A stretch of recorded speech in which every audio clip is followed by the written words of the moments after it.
Friends, मैं भरत चौधरी आपके YouTube channel Bharat academy में आप सभी का स्वागत करता हूं। कल हमने पढ़ा था साधारण ब्याज। आज हम साधारण ब्याज की जगह आज पढ़ेंगे चक्रवृद्धि ब्याज। देखो, ब्याज दो तरीके के होते हैं, एक साधारण ब्याज होता है, एक चक्रवृद्धि ब्याज होता है। चक्रवृद्धि ब्याज मतलब कंपाउंड इंटरेस्ट। तो सबसे पहले तो हमें इन दोनों में अंतर पता होना चाहिए कि इन दोनों में अंतर क्या होता है। जो साधारण ब्याज होता है उसमें जो ब्याज मिलेगा वो केवल प्रिंसिपल पर मिलेगा, मूलधन पर, और हर साल बराबर मिलेगा। अगर 100 रुपये मिलते हैं तो हर साल 100 ही मिलेंगे, 200 मिलते हैं तो हर साल 200 ही मिलेंगे। लेकिन चक्रवृद्धि ब्याज में ऐसा नहीं है। चक्रवृद्धि ब्याज में क्या होता है कि एक साल का ब्याज अगले साल क्या होगा, मूलधन पर तो ब्याज मिलेगा ही मिलेगा, ब्याज पर भी ब्याज मिलता है। मतलब एक साल का जो मिश्र धन तैयार होता है, जिसे हम अमाउंट बोलते हैं, वो अगले साल के लिए मूलधन का काम करता है। तो इसके लिए पहले हम बेसिक चीज़ें बता करते हैं, जो पिछली वीडियो में भी बताई थी मैंने। एक तो होता है हमारा मूलधन, जिसे हम बोलते हैं प्रिंसिपल। बताया था मूलधन क्या होता है, एक जो शुरुआत में पैसा लिया जाता है या दिया जाता है, जो ब्याज पर, जैसे अगर किसी ने 1 लाख रुपए ब्याज पर लिए हैं तो जो 1 लाख है वो हमारा मूलधन है। इसके अलावा एक होता है मिश्र धन, जिसे हम अमाउंट बोलते हैं। मिश्र धन कौन सा धन होता है, प्रिंसिपल और इंटरेस्ट दोनों ऐड हो जाते हैं इसमें। मतलब जो मूलधन था उसके अलावा जो भी ब्याज है, अगर वो दोनों जोड़ दिए जाएं तो उन्हें बोलते हैं हम मिश्र धन। इसके अलावा यहाँ पर ब्याज मतलब इंटरेस्ट, जब हम चक्रवृद्धि ब्याज की बात कर रहे हैं मतलब कंपाउंड इंटरेस्ट हो गया।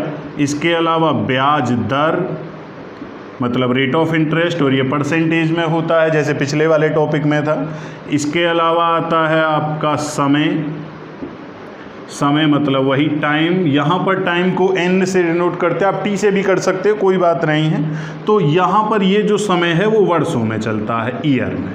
अब यहाँ पर ये तो बिल्कुल वही बेसिक चीज़ें हैं जो मैंने पिछले वाले टॉपिक में साधारण ब्याज वाले में आपको बताई थी। अगर किसी ने वो वीडियो नहीं देखी है तो मैं डिस्क्रिप्शन में उसका लिंक डाल दूंगा, तो वो देख सकते हैं। अब यहाँ पर मूलधन प्रिंसिपल मतलब जो शुरुआत में पैसा लिया जाता है या दिया जाता है। मिश्र धन जो पैसा वापस करते हैं हम लोग। वापस क्या करते हैं, एक तो जो पैसा लिया जाएगा वो वापस किया जाएगा, उसके अलावा उसका ब्याज भी वापस किया जाएगा। तो इन दोनों को जोड़ दिया जाए तो उसे बोलते हैं हम मिश्र धन, अमाउंट। उसके अलावा चक्रवृद्धि ब्याज वही है, साधारण ब्याज हर साल बराबर मिलती है, लेकिन चक्रवृद्धि ब्याज हर साल बढ़ती जाती है। क्यों बढ़ती है, क्योंकि मूलधन पर तो ब्याज मिलता ही मिलता है, ब्याज पर भी ब्याज मिलता जाता है। तो हर 1 साल बाद जो मिश्र धन है वो अगले साल के लिए मूलधन का काम करेगा, प्रिंसिपल का। ब्याज दर रेट ऑफ इंटरेस्ट हो गया, समय n वर्षों में। अब यहाँ पर देखो, पिछले वाले टॉपिक में जो साधारण ब्याज वाला टॉपिक है उसमें हमारे पास ब्याज का डायरेक्ट फॉर्मूला था, लेकिन यहाँ पर ब्याज का फॉर्मूला नहीं होता है। आप लोगों ने 7वीं 8वीं क्लास में भी पढ़ा होगा, एक चक्रवृद्धि ब्याज का फॉर्मूला होता है a बराबर p into 1 plus r upon 100 इसकी पावर n।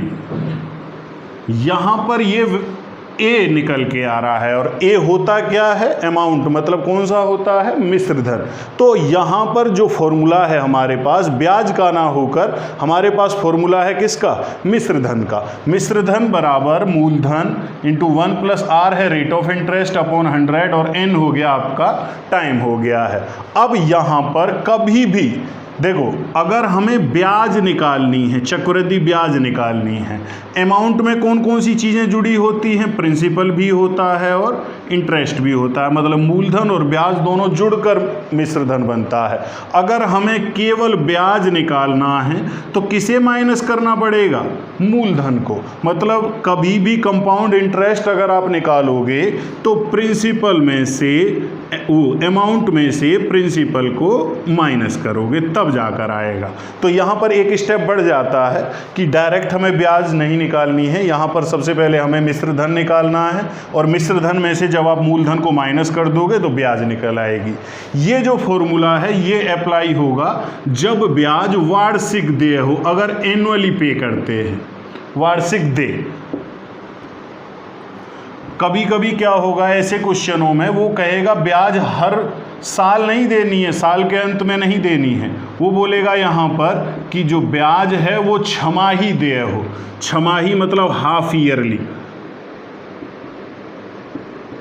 अगर छमाही देय हो, अगर मैं कहूँ हर 6 महीने पर ब्याज देनी है, तो एक साल में कितनी बार ब्याज देनी पड़ेगी? भाई एक साल में 12 महीने होते हैं और हमें हर 6 महीने पर ब्याज देनी है, तो जो ब्याज है वो एक साल में 2 बार पे करनी पड़ेगी।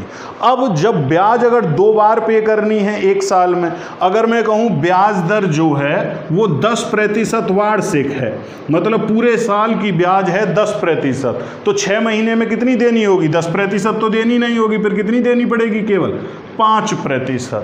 भाई हर 6 महीने पर अगर आप पे करोगे तो ब्याज दर क्या हो जाती है? आधी हो जाएगी, हाफ हो जाएगी। तो इसके लिए फॉर्मूला A = P × 1 + R। अब दर हो जाती है आधी, जितनी भी ब्याज दर होगी उसका आधा कर दोगे RY2, और नीचे 100 भी चलता है तो इसलिए हो जाता है 200, और समय दोगुना।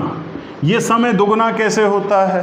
दुगना इस वजह से होता है क्योंकि एक साल में 2 बार ब्याज देनी पड़ेगी। अगर 2 साल होंगी तो ब्याज कितनी बार दी जाएगी? 4 बार। मतलब जितना भी ईयर बोलेगा वो साल बोलेगा, उसका दोगुना करना पड़ेगा हमें।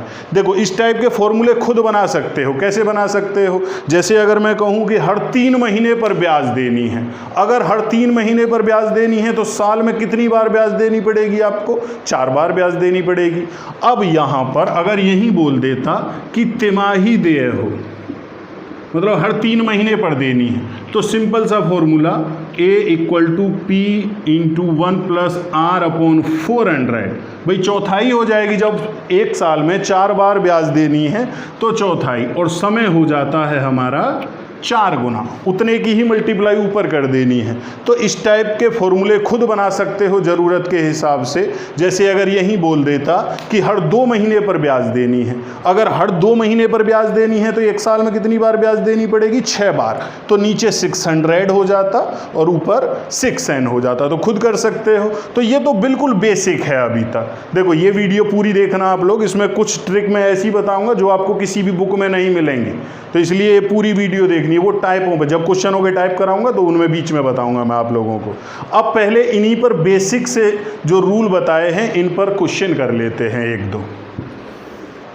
देखो क्वेश्चन है 10,000 रुपये का 10% वार्षिक दर से 3 वर्षों का चक्रवृद्धि ब्याज क्या होगा।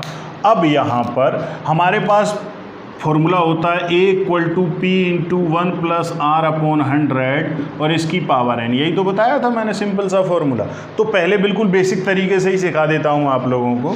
प्रिंसिपल हमारे पास है 10,000 गुणा 1 + रेट ऑफ इंटरेस्ट हमारे पास है 10% बटे 100, और इसकी पावर कितने साल हैं? 3 वर्ष। तो पावर हो गई 3। अब इसे कैलकुलेट कर लेंगे हम। 10 से 1 0 ख़त्म हो गई है, 10 × 10 और 11/10 हो गया।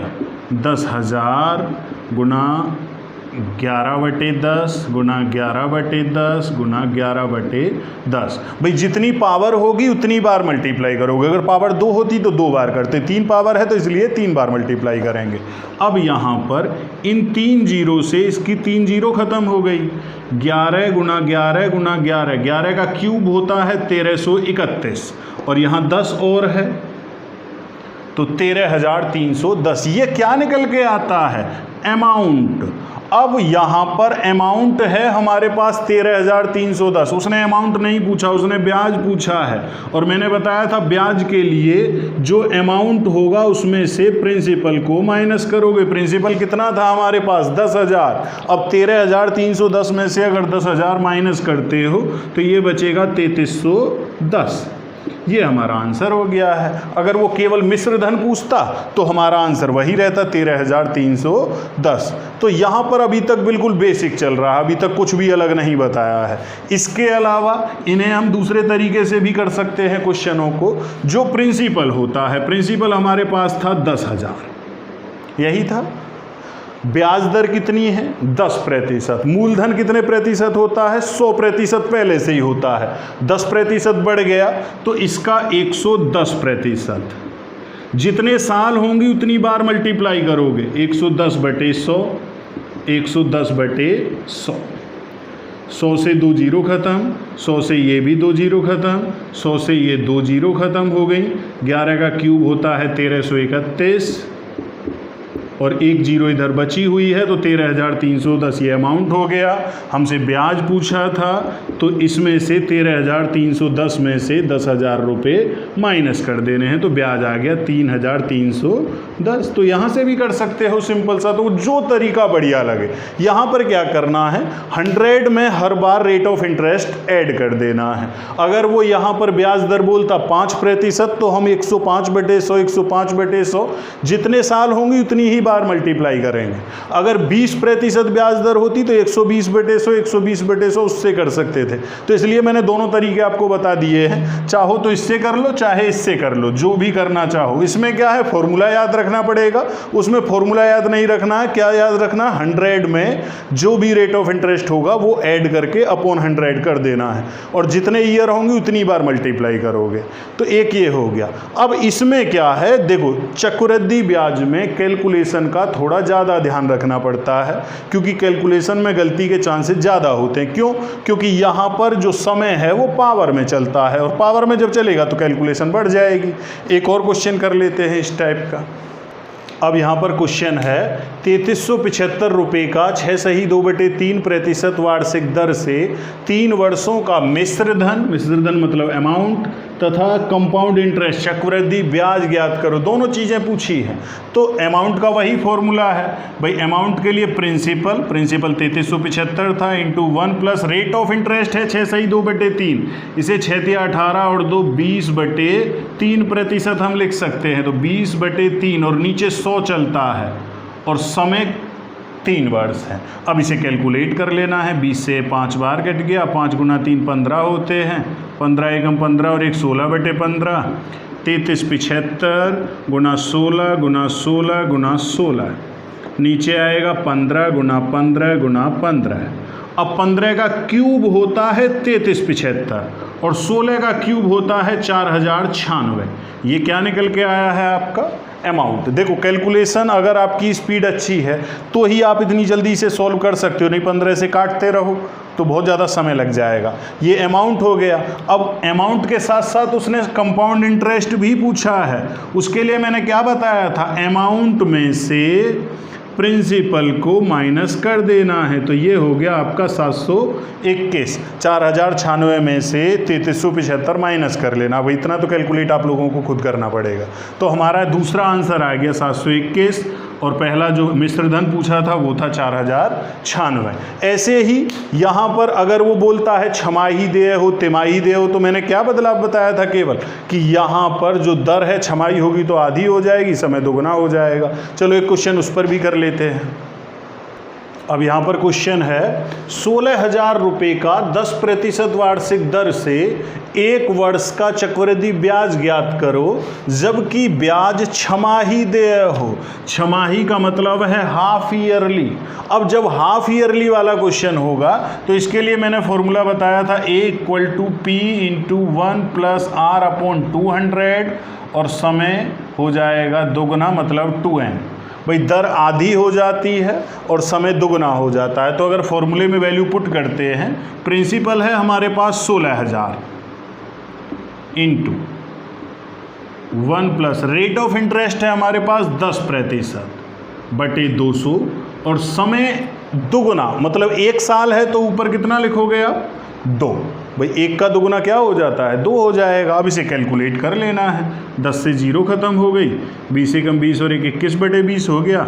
16,000 गुना 21/20 गुना 21/20। अब यहाँ पर ये 2 0 से 2 0 ख़त्म हो गई है इसकी। 2 से ये 80 बार कट गया है और 2 से ये 40 बार कट गया है। 21 का स्क्वायर 441। 441 में अगर 40 से मल्टीप्लाई करोगे तो 17,640। तो ये कैलकुलेशन तो आप लोगों को करनी पड़ेगी, जितनी ज़्यादा प्रैक्टिस करोगे उतनी स्पीड बढ़ जाएगी। ये निकल के आया है आपका अमाउंट। अगर कंपाउंड इंटरेस्ट पूछता है यहाँ पर, तो जो अमाउंट है 17,640, उसमें से प्रिंसिपल को माइनस कर देना है। प्रिंसिपल कितना था हमारा? 16,000। अब 17,640 में से अगर 16,000 को माइनस करोगे तो ये बचेगा आपका 1,640। यही ब्याज हो गया है और कुछ नहीं बचा। तो इस टाइप के क्वेश्चन तो ये खुद के हैं, जितनी ज़्यादा प्रैक्टिस करोगे उतनी ज़्यादा स्पीड बढ़ेगी इनमें। और ज़्यादातर क्वेश्चन चक्रवृद्धि ब्याज से जब आएगा तो वो इस टाइप का नहीं आता, थोड़ा सा एडवांस क्वेश्चन आता है। एडवांस क्वेश्चन में क्या होगा, वो साधारण ब्याज और चक्रवृद्धि ब्याज दोनों को मिक्स करेगा, वहाँ से क्वेश्चन सबसे ज़्यादा आता है और उनमें भी वो ज़्यादातर अंतर पूछता है उनके। तो इस टाइप के क्वेश्चन भी कर लेते हैं।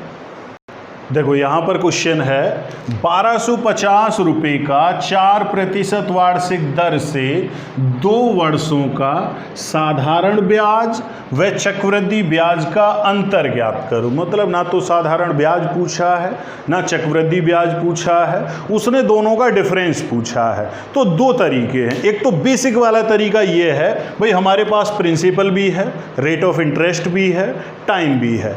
पहले साधारण ब्याज निकालो 2 सालों का 4% वार्षिक दर से, मूलधन 1250 है। फिर 2 सालों का चक्रवृद्धि ब्याज निकालो, दोनों को पूरा कैलकुलेट करो और फिर दोनों का डिफरेंस देखना है। उसमें क्या होगा, आपको बहुत ज़्यादा समय लग जाएगा, 4 से 5 मिनट लग जाएंगे, क्योंकि 2 बार कैलकुलेट करना पड़ेगा आपको। सिंपल इंटरेस्ट अलग से कैलकुलेट करना पड़ेगा और कंपाउंड इंटरेस्ट अलग से कैलकुलेट करना पड़ेगा। इन सब को छोड़कर मैं आपको एक बड़ी छोटी सी ट्रिक बताता हूं, आप उससे कर सकते हो। जब भी 2 वर्ष का, देखो इसे नोट कर लेना क्योंकि ये बुक में नहीं मिलेगा आसानी से, 2 वर्ष का CI व SI का अंतर, डिफरेंस। जब भी 2 साल का साधारण ब्याज चक्रवृद्धि ब्याज का अंतर पूछता है, P × R/100 का होल स्क्वायर, बस सिंपल सा। 2 साल का अंतर जब भी पूछेगा तो हमें केवल इतनी सी ट्रिक कैलकुलेट करनी है। इतनी देर में हम उसे रखेंगे, इक्वेशन सोल्व करेंगे, उससे कहीं पहले ये सोल्व हो जाएगा। मुश्किल से 5 से 10 सेकंड लगेंगे। देखो करके देख लेते हैं। भाई प्रिंसिपल हमारे पास 1250 है, ये दे रखा था। रेट ऑफ इंटरेस्ट हमारे पास है 4%, 4/100 × 4/100, क्योंकि स्क्वायर है तो 2 बार मल्टीप्लाई होगी। अब यहाँ पर 4 से ये कट गया 25 बार, 4 से ये भी 25 बार कट गया, 25 से इसे काटोगे, 25 × 5 = 125 होते हैं, 50 बार कट गया, और 25 से ये 50 कट गया 2 बार। बस यही आंसर हो गया हमारा। कितने रुपए का अंतर है? 2 रुपये का। तो कुछ नहीं करना, बड़ा सिंपल सा तरीका है। क्योंकि अगर इसे बेसिक से कैलकुलेट करते हैं तो एक पेज में जाकर सॉल्व होगा ये, और जब क्वेश्चन ज़्यादा लेंदी हो जाता है तो उलझ जाता है और गलती होने के चांसेस ज़्यादा होते हैं। तो इस टाइप का जब भी क्वेश्चन आए, वो 2 वर्ष का अगर चक्रवृद्धि ब्याज और साधारण ब्याज का अंतर पूछता है, तो हमें केवल ये सिंपल सा फॉर्मूला यूज कर लेना है और उसी से सारे क्वेश्चन हो जाएंगे। एक भी क्वेश्चन गलत नहीं होगा इससे। तो अब यहाँ पर तो 2 साल का अंतर था, ऐसा हो सकता है कि वो 3 साल का अंतर पूछने लगे। 3 साल का अंतर, चलो उस पर भी एक क्वेश्चन कर लेते हैं।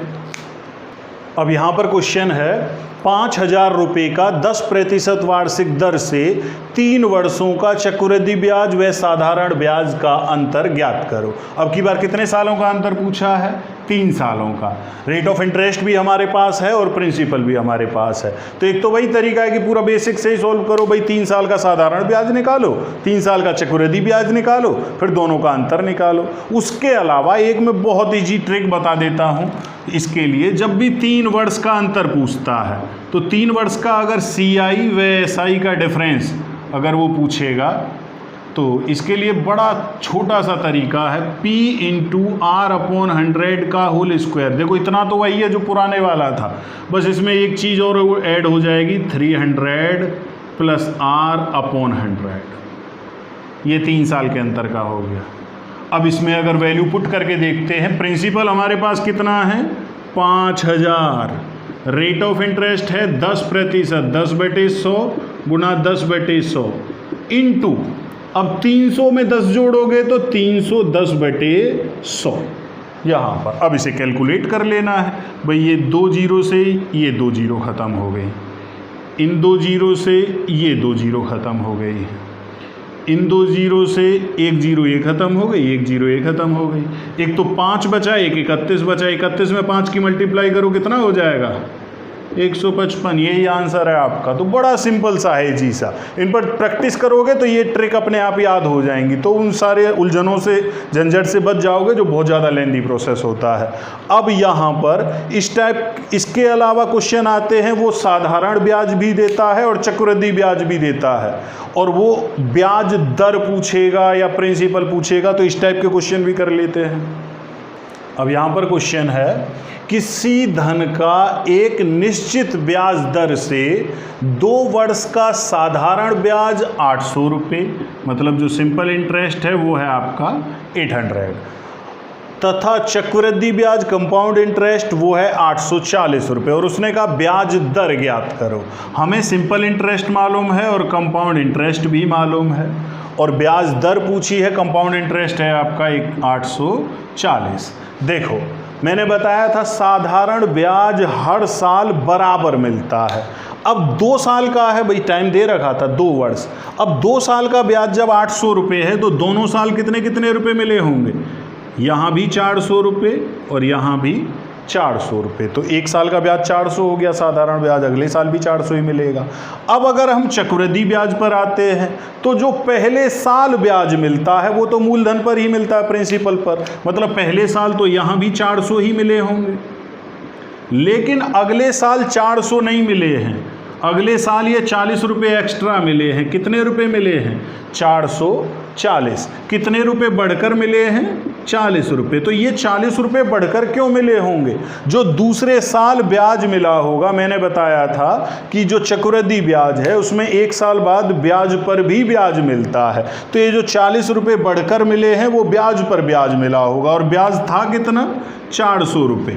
तो जो 40 रुपये है वो 400 रुपये पर ब्याज मिला। हमें ब्याज दर बतानी है, कितने रुपये मिले हैं? 40 रुपये। कितने पर मिले हैं? ये 400 पर। और रेट ऑफ, जब भी किसी को प्रतिशत में बदलते हो, क्योंकि रेट ऑफ इंटरेस्ट परसेंटेज में होता है, जब भी किसी को प्रतिशत में बदलते हैं तो इंटू 100 करते हैं। तो 40 से ये 10 बार और 10 से ये 10%, तो यही ब्याज दर हो गया। तो एक तो ये तरीका है कि मैंने ये बिल्कुल खोल कर बता दिया है कि इस तरीके से आप कर सकते हो, कोई फॉर्मूले की ज़रूरत नहीं है। इसके अलावा इसे करने का एक और तरीका है यहाँ पर, कि एक फॉर्मूला ट्रिक में लिख देता हूँ। जब भी ऐसा क्वेश्चन आता है, अगर रेट ऑफ इंटरेस्ट पूछने लगे तो 2 ब्रैकेट में CI minus SI upon SI into 100, यहाँ से भी निकाल सकते हो, ये ट्रिक हो गई है। CI की जगह कंपाउंड इंटरेस्ट रख देना, SI की जगह सिंपल इंटरेस्ट रख देना है। अब जैसे यहाँ अगर हम कैलकुलेट करेंगे, 2 ब्रैकेट में CI 840 है, SI 800 है, और नीचे रखना है SI मतलब 800 और गुना 100।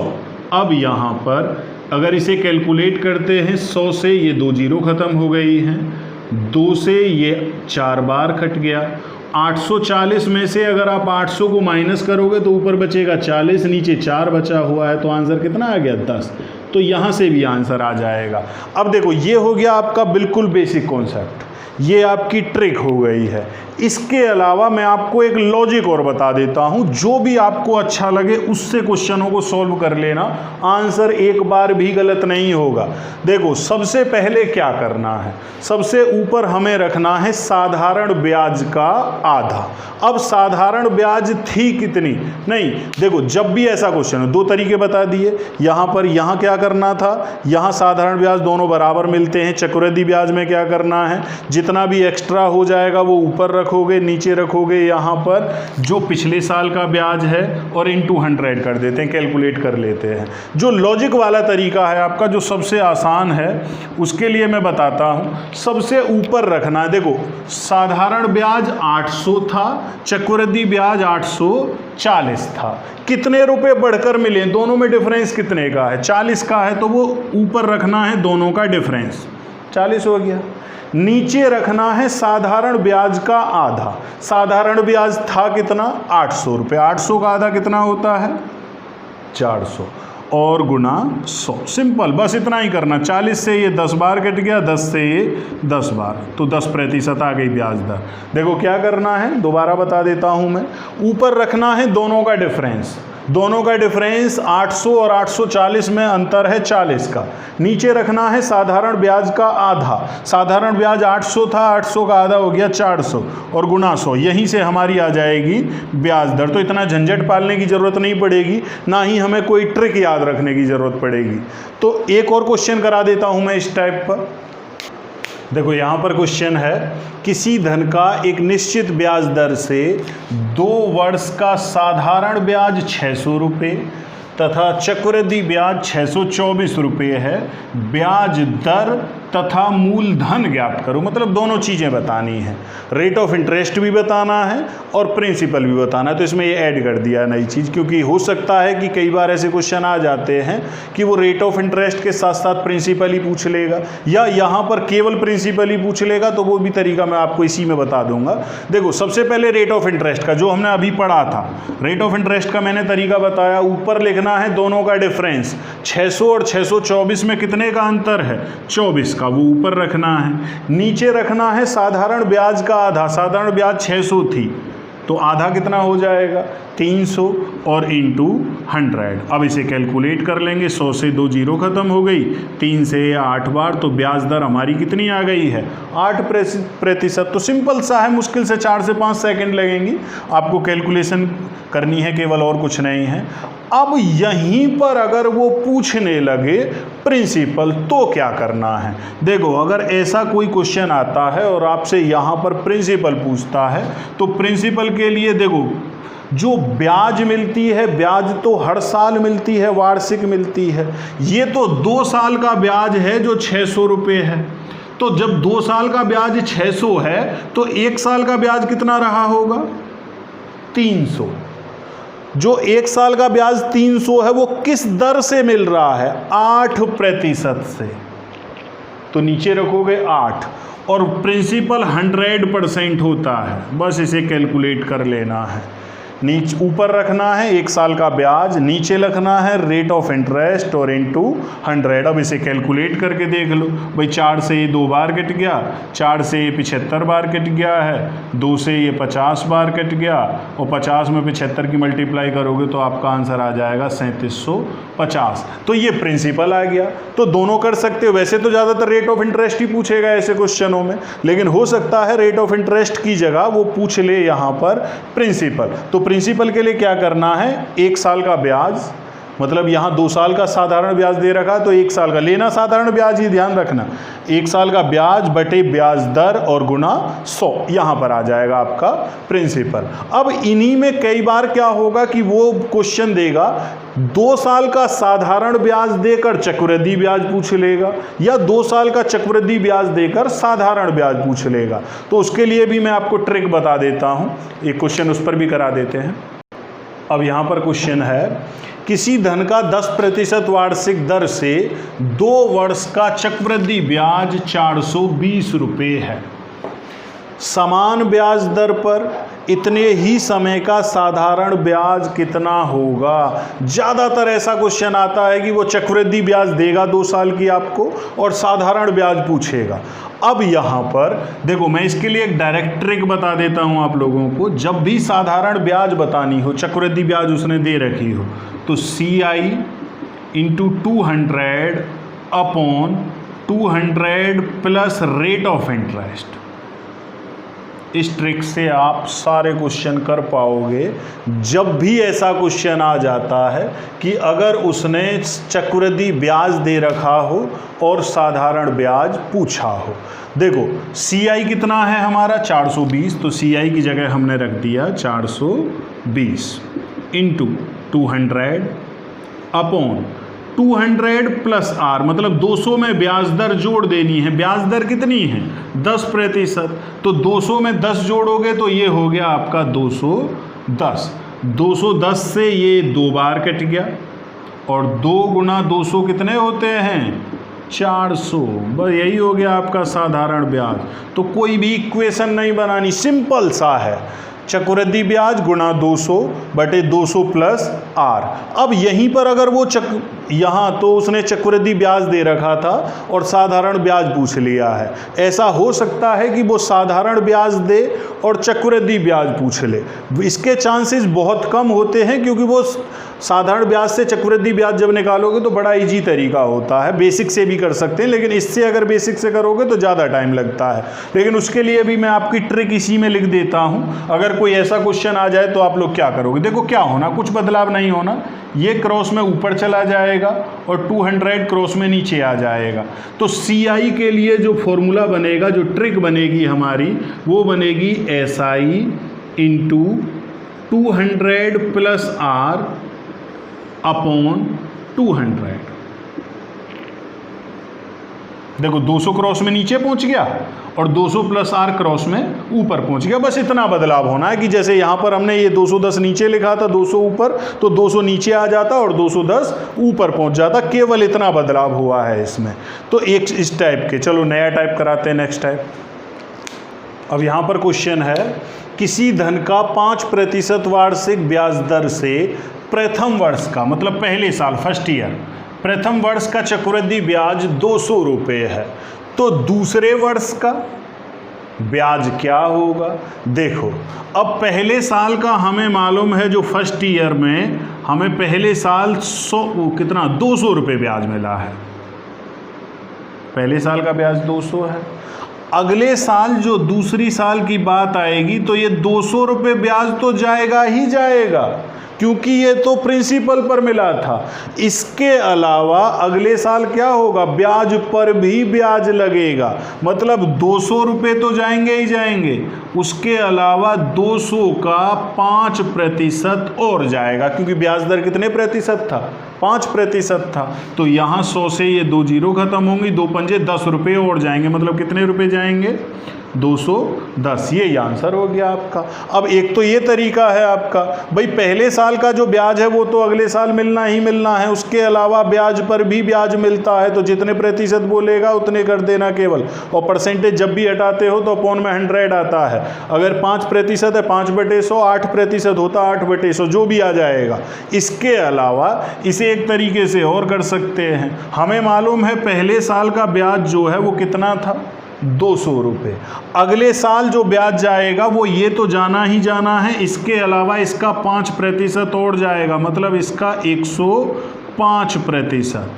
भाई ये अपने आप में 100% है, इसके अलावा 5% और जाना है, तो 105%। 100 से 2 जीरो खत्म हो गई, 105 का दोगुना करोगे तो कितना हो गया आपका?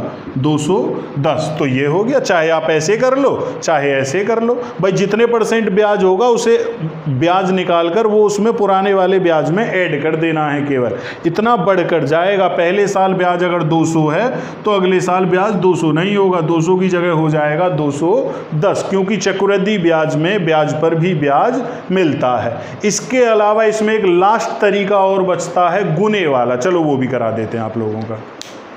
अब यहां पर क्वेश्चन है, कोई धन चक्रवृद्धि ब्याज से 6 वर्षों में दोगुना हो जाता है, समान ब्याज दर से कितने वर्षों में 8 गुना हो जाएगा?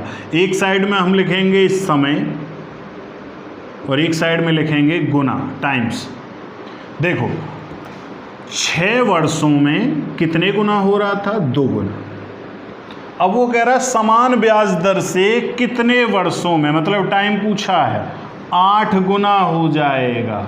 देखो जब भी ऐसा क्वेश्चन आता है चक्रवृद्धि ब्याज में, तो अगर यहाँ 2 लिखा है तो सामने जो गुना होगा वो उसकी पावर में ही होगा। यहाँ 2 लिखा है तो 4 हो सकता है, 8 हो सकता है, 16 हो सकता है, 64 हो सकता है, मतलब जिसे हम 2 की पावर में बना सकें। अब 8 को अगर हम 2 की पावर में लिखते हैं तो इससे कितनी पावर लिख सकते हैं? 2 की पावर 3। अब भी 8 ही लिखा हुआ है, तो यहाँ पर जितनी भी पावर है उसकी मल्टीप्लाई अगर पुराने वाले समय में करोगे तो नया समय निकल आएगा। तो कितने सालों में हो जाएगा 8 गुना? 18 सालों में, 18 वर्षों में। बस इतना ही आंसर है। देखो सिंपल सा दोबारा मैं बता देता हूँ, जब भी यहाँ गुने वाला क्वेश्चन आएगा चक्रवृद्धि ब्याज वाले टॉपिक में, तो जो यहाँ पर है और जो यहाँ पर संख्या है ये पावर में बन रही होगी। मतलब इस जैसे 2 है तो यहाँ 8 हो सकता है, यहाँ अगर 3 होता तो यहाँ 9 हो सकता है, 27 हो सकता है, 81 हो सकता है, 5 होता तो 25, 125। ऐसा नहीं है कि यहाँ 5 लिखा है यहाँ 13 लिख दिया तो उसे पावर में बना ही नहीं सकते। क्यों? क्योंकि यहाँ पर समय पावर में चलता है हर बार। तो जब भी ऐसा क्वेश्चन आए तो इसे इसके बेस में बदलो। भाई इसकी 2 की पावर 3 लिख सकते हैं इसे। जो भी पावर है उसकी मल्टीप्लाई अगर आप पुराने वाले समय में करते हो तो नया समय निकल आता है। 18 साल लगेंगे इसे 8 गुना होने में। यही आंसर हो गया आपका। तो ये इस टाइप के क्वेश्चन हो गए हैं, तो इन्हें करो प्रैक्टिस। मिलते हैं नेक्स्ट वीडियो में नेक्स्ट टॉपिक के साथ, और सब्सक्राइब करो ज़्यादा से ज़्यादा। ठीक है।